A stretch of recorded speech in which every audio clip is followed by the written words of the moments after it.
It was one of those moments filled with hope. Things were just starting to look up for Jorge. And then, the thing with the TV happened.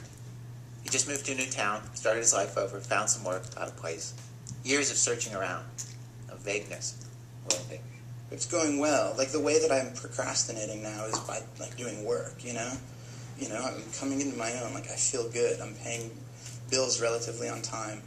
He moved to New York City, which was scary, and lucked into an apartment that real New Yorkers told him was a find. A little studio in the East Village. One room, good location. Cheap. And then one night he's sitting at his table, watching The Bachelorette on TV. And The Bachelorette at the time is this huge show, this brand new concept, big reality TV hit. This woman meeting 20 men, going on dates with them, eliminating another one each week. And it's the episode where The Bachelorette has whittled it down to just 4 guys. She's going to pick one from eventually. And she's in New York City, visiting one of the potentials. And, you know, so he goes out to dinner with his family, and they're, you know, they eat, and, you know, they've got the shifty-eyed sister, and, you know, like, everybody's family acts the exact same way, you know? Right. And then they get in the limousine, and they decide to go back to his apartment. Now I'm on the edge of my seat, because, you know, I moved to New York. Like, it's an enormous city, and I would be so excited if I could recognize a street. I would be so excited. It would just make me so happy. And so I'm totally excited.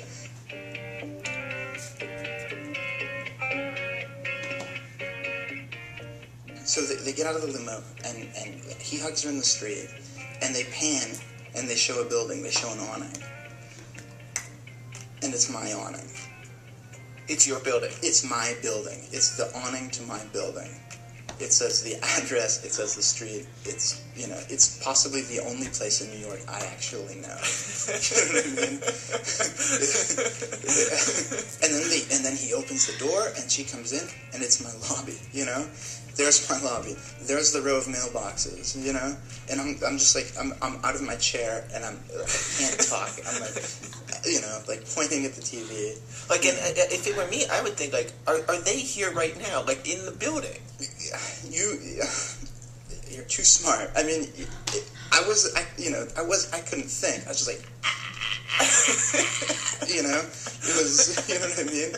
I was just like, it was, you know, I was just flabbergasted. It just couldn't be happening, you know? He watches them take the elevator up to the 4th floor. Jorge goes on the 5th. They walk down the hall to a door. And then Jorge realizes something else. You know, he doesn't just live in the city as me. He doesn't live in the same street as me. He doesn't just live in the same building as me. He basically lives in my apartment.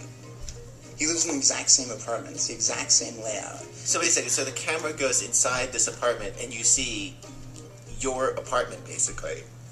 A much better version of my apartment. His is much better. The walls are whiter. The place is cleaner. The furniture is nicer. He has a half wall. Like, he's got a half wall. A half wall with them brick glass blocks. It's like drywall, you know? But it seems like it has like some sort of like countertop kind of thing on it. And at that moment, Jorge gets this flash. He is not really doing all that well. His apartment is a kind of dump compared to this guy who's on TV. Plus, he's watching Trista Wren, the Bachelorette, on TV, looking uncomfortable in his apartment on national TV. In fact, she bails on the guy. She leaves the apartment, and they cut to like that head-on interview, you know, and she's looking at the camera, and she says, I've dated guys with really bad apartments before. I can't judge him on that. I have to find out why he feels like he can live in an apartment like this. She ditched him because of the apartment? Yeah. Wait, he lost out on the Bachelorette because of the apartment? Oh yeah. And it was your apartment? But better.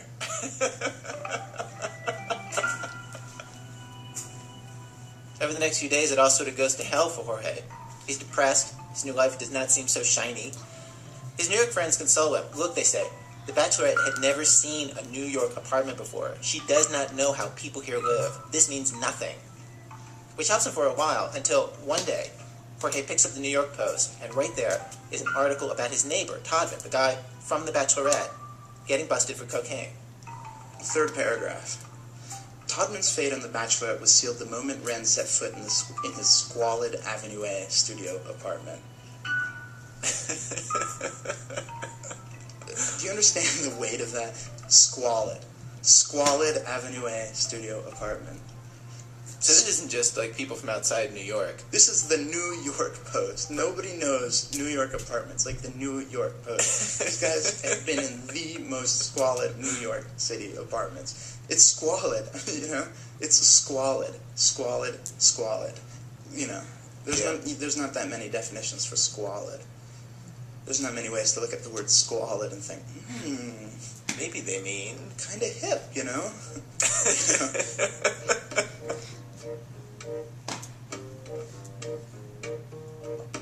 Somehow, without ever meaning to, Jorge had the experience that a person would have if he actually went on to one of the reality shows and then got booted off the show.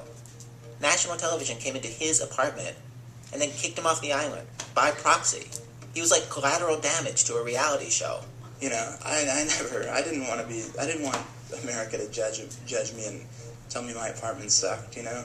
I didn't want that, but that moment when I was, you know, when they came into my building and they opened that door and it was my apartment, I thought I was, you know, I thought that I was hot. I thought that it was, you know. Yeah. That's, you know, and then all of a sudden it's like, boo, boo, boo. You know? What was it? Boo, boo, boo, boo, boo. You lose, you know? Jorge says that it would not have been such a kick in the stomach if he hadn't gotten his hopes up in the first place about his great new life, his great new apartment. Hope is dangerous. Hope makes you vulnerable. You can be disappointed. You can fail. There is a lot to be scared of. In that way, stories of hope and stories of fear have a lot in common. Your heart's right out there, ready to be crushed in both kinds of stories. The stakes are high. And what happens next? You usually can't predict at all.